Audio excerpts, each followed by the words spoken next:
Just a brief recall of chapter 1. Remember, chapter 1 was about the fact that Christ is the one to listen to. In the past, God spoke through prophets and various ones, and now He has spoken to us by His Son, and that His Son is greater than the angels. And we talked about and looked at a number of verses that the writer brings forth that shows that Jesus is greater than the angels in every way. And then in the beginning of chapter 2, it was kind of a little, just a little side note in a sense as far as what the writer is bringing out. But in those first 4 verses, he talks about because Christ is greater than the angels, we have to be very diligent not to let those things slide. It's easy to drift away. It's easy to drift away, and that's why he says you have to be so careful. It's like the person, and you've seen pictures or movies of, they're drifting along a nice, easy river, and they don't see the great big waterfall coming up. That's what happens to Christians sometimes. They drift along, and they're drifting further and further away, and then if they keep drifting, they just fall completely. And the writer says you have to be very, very careful that that doesn't happen to you. In chapter 3, he's going to talk about how Christians can develop a heart of unbelief. They can get so far away. So he said the word that was spoken through angels was steadfast. Remember, the law of Moses was delivered through angels. A couple of places in the New Testament affirms that. And under that particular law, under that particular time, he says every transgression and disobedience received a just reward. And he said that one that came through angels, everything received the right kind of punishment, appropriate punishment. So he says, if that's true, how shall we escape? Talking about those who are living under the Christian age who have had the word delivered by God Himself, Jesus Christ. How shall we escape if we neglect what Christ has said? And of course, it's a rhetorical question saying we're not going to escape. So there is a subtle, well, really not so subtle, warning here about us in the Christian age, how it is so imperative that we watch that we don't drift away, that we don't fall away, because it's so easy. And if it was easy in the first century when this was written, it is so much easier today in our world to drift away because of all the things that's trying to pull us away from living the Christian life. And it could be a job, it could be school, it could be family, it could be neighbors. The whole culture tries to pull us away from the Christian life. So, based on that, then he begins verse 5. Let me go back to the chapter here.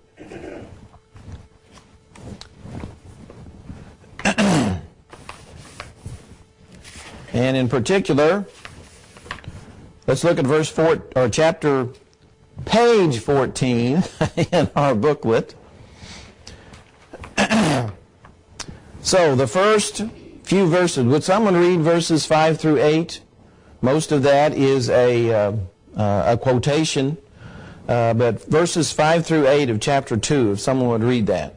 To the angels, hath He not put in subjection the world to come, wherefore we speak. For one is a certain place that testifies, saying, what is man that thou art mindful of him, or the Son of Man that thou visitest him? Thou madest him a little lower than the angels, but crownest him with glory and honor, and didst set him over the works of thy hands.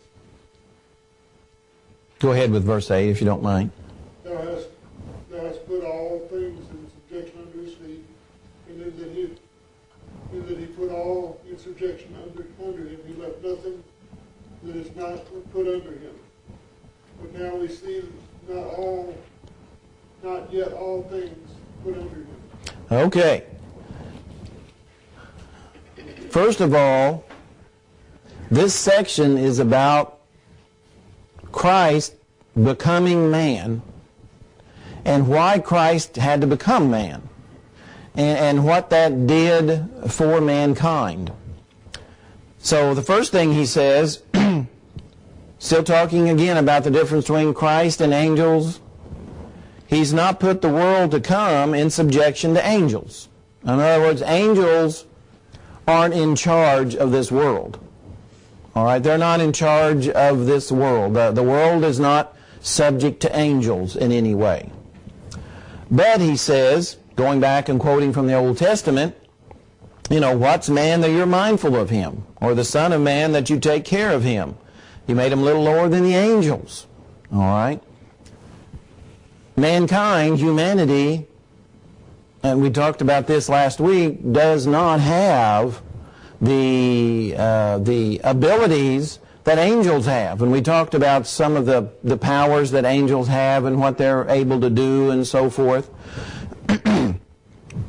And Jesus, of course, for a time period, 30-some years, he was a man. So he was made a little lower than the angels for a brief period of time. Not for eternity, but just for those few years he was on earth, he was made a little lower than the angels in the sense of he had to become man. He had to become human. And much of what the book of Hebrews talks about is about why Jesus had to become man. And what that entailed, the reasons behind it, the consequences of it. Much of the next 7 or 8 chapters in Hebrews is about various aspects of why Jesus had to become man. Why did God have to become man? Why did God have to become flesh and blood? So, because sin entered the world through Adam and Eve, then the world is not as subject to them as it could have been, as it was in the Garden of Eden. I mean, the world was completely, Adam and Eve were totally in dominion over the whole world, all of that world. But when sin entered the world, part of that subjection was taken away. Part of it was taken away so that mankind, you and I, are not as, if we wanted to use the term, in charge as we could have been if sin hadn't entered the world. But sin did enter the world. And there were consequences because of that. It did a lot of things. The Bible says that because of Adam and Eve's sin, it's more difficult, the world is. It's more difficult to feed the world, more difficult to feed ourselves. Work in general is far more difficult than it could have been if it hadn't been for sin. So sin brought a lot of things. The Bible says, that, I guess it's in Genesis 3, where man's work now is by the sweat of his face. The sweat of his face. And so, difficulties came in like weeds. Can you imagine a world without weeds? I can't imagine a world without weeds. But that was the Garden of Eden, no weeds in that sense. So Adam and Eve had it made, in other words. But because of sin, that ease was taken away. And now it's much more difficult. So now we don't have that dominion over the world to the degree that Adam and Eve first had. It was taken away. And so that's what he is mentioning here when he quotes from the Old Testament. Those very things that because man sinned, then God took away many of those things. All right. Then verses 9 and 10 he says, but we see Jesus, so now he makes he's talked about man in general. Now he's going to talk about a particular man. But we see Jesus, who was made a little lower than the angels. And see, that's the same phrase that he uses for mankind in general. For the suffering of death, crowned with glory and honor, that he, by the grace of God, might taste death for everyone. And this is a recurring theme in the book of Hebrews, that Jesus was made a little lower than the angels, again, for 30-some years, 33 years or whatever. But it was necessary because he had to taste death for everybody. He couldn't taste death as God because God is spirit, and spirit doesn't taste death. So for him to taste death, then he had to become human, had to have flesh. So he did taste death for everyone, for it was fitting for him,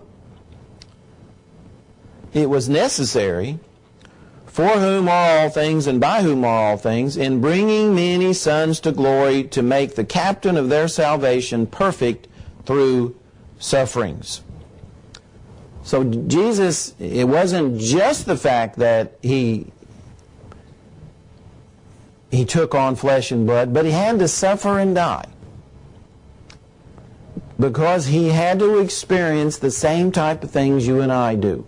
We experience pain, we experience tears, we experience suffering, we experience temptations. The only way Jesus could do that is by having a body just like ours. Even though, as he said, all things were created by him.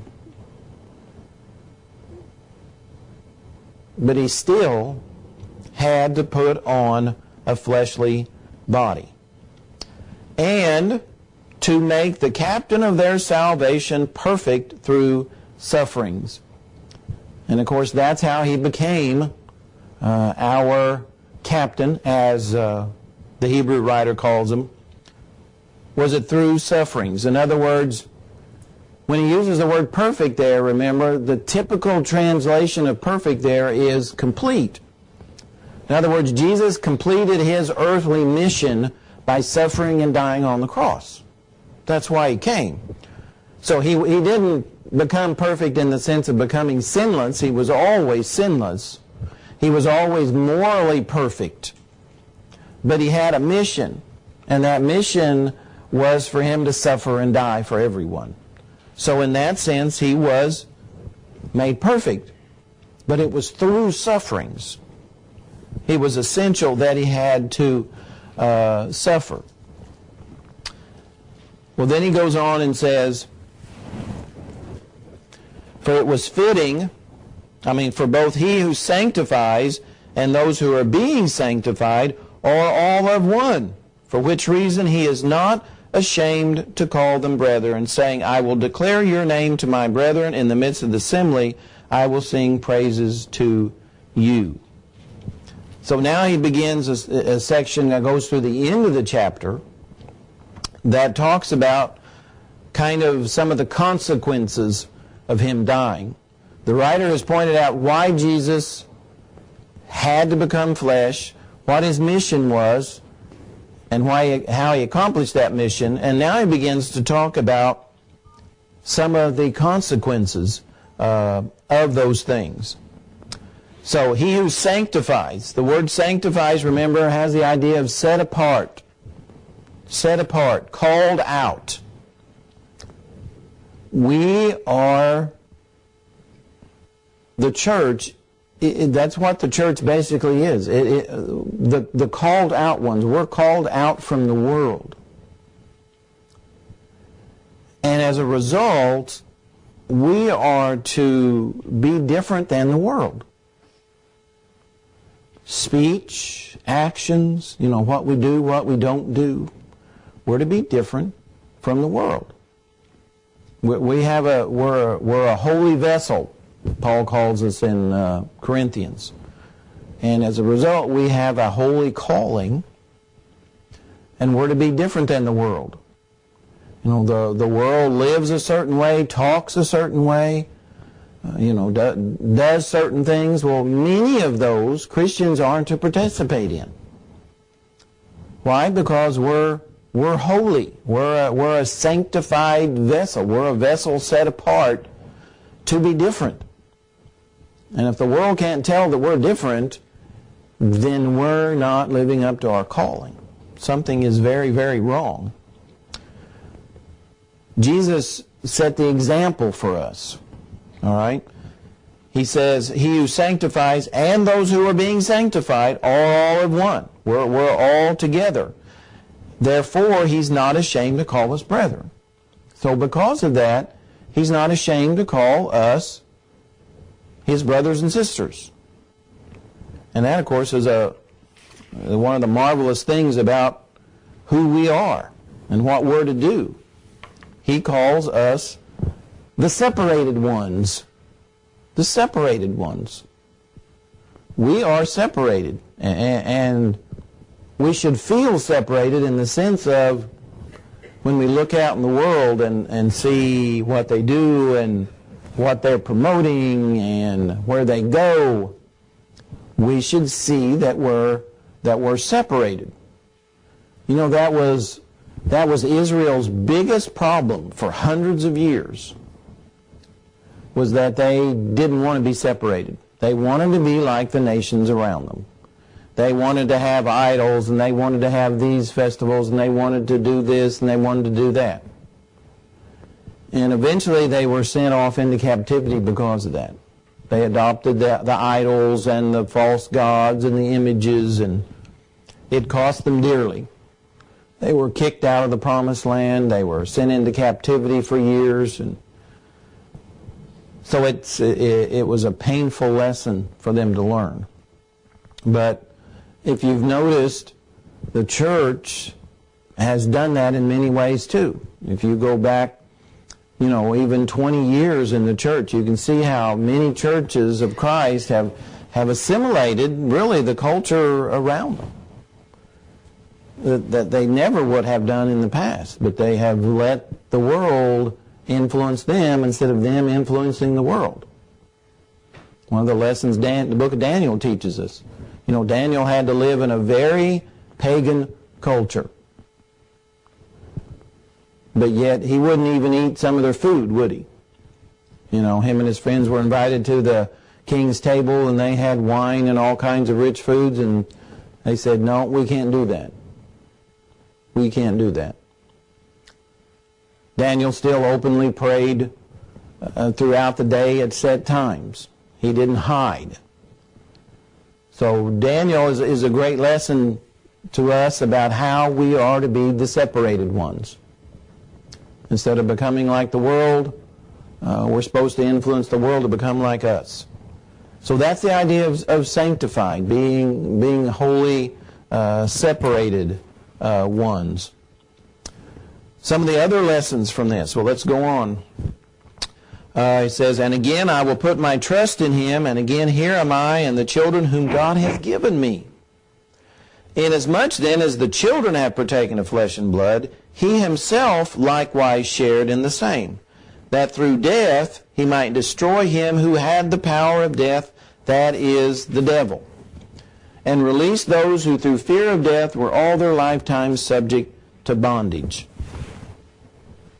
There's a couple of things it tells us here that our book talks about on page 18. First of all, sin is horrible. You know, our culture doesn't even hardly know what the word sin is, really. I mean, it's just kind of tossed aside. You know, there's nothing that's really sinful other than saying that other things are sinful. If you point out that something is wrong, then you're the one that's doing the wrong. You know, you don't have any right to say something is wrong. That's what people are saying. But the Bible reaffirms that sin is the most horrible thing of all. There's nothing worse than sin and what it does. Because that's the only reason Jesus died on the cross, was because of sin. If there wasn't sin in the world, he didn't have to die. So sin is horrible. And of course, it's sin, going back to the Garden of Eden and Adam and Eve, that brought death into the world. There wasn't physical death then. There wasn't spiritual death then, but sin brought both into the world. And so that's why it says here in these verses that through Jesus' death he might destroy the devil who had the power of death and release those who through fear of death were all their lifetime subject to bondage. So Jesus, by his death, was able to render powerless what the devil could do in that sense. So now we don't have to fear death because Jesus died for us. So we don't have to fear it in that sense. Now there's hope. Jesus brought hope. And that's how he destroyed the power of Satan. He brought hope. That now we don't have to fear that death is nothingness. We know it's not. And we don't have to fear hell because Jesus gave us hope. And he did that because he, like the writer says, he took on this body and suffered and experienced pain and sorrow, and he cried many times, the New Testament says, about different things, and then suffered that final last 24 hours, the worst 24 hours ever in history, the worst 24 hours that there'll ever be. And then he did all of that so that we don't have to fear death. We don't have to be in bondage to death. That's how, near the end of 1 Corinthians 15, that chapter on the resurrection, Paul says, death, where is your sting? Well, to Christians, it doesn't have a sting. And that's what Jesus did. He took away the sting of death. And that's what the Hebrew writer says. He's released us from the sting of death. Death doesn't have victory over us. So that's what Jesus did for us. We do not have to fear, as the writer in our book says on page 19, the king of terrors. And probably for most people, that's what death is. It's the king of terrors. It's the thing they're afraid of the most. They might claim that they're not afraid of death, but when death comes knocking on their door, when they're about ready to leave this world, then they start fearing. Then they start changing their minds. They might make all kinds of claims, in this life that, I'm not afraid of death. It's just the end of consciousness and all this. But when it comes their time, when it's about over, they start rethinking that. And it is the king of terrors. It's the king of terrors. For indeed he does not give aid to angels. See, he goes back to angels again. But he does give aid to the seed of Abraham. And he's not talking about Jewish people. He's talking about the spiritual seed of Abraham, like the book of Galatians calls us. We are the spiritual seed of Abraham. So he doesn't give aid to angels, but us. Jesus didn't take on the nature of angels. He took on the nature of us. Jesus didn't come to save angels. He came to save us. Therefore, in all things, he had to be made like his brethren. In all ways, all things, that he might be a merciful and faithful high priest in things pertaining to God, to make propitiation for the sins of the people. Remember, propitiation has the idea of atonement, of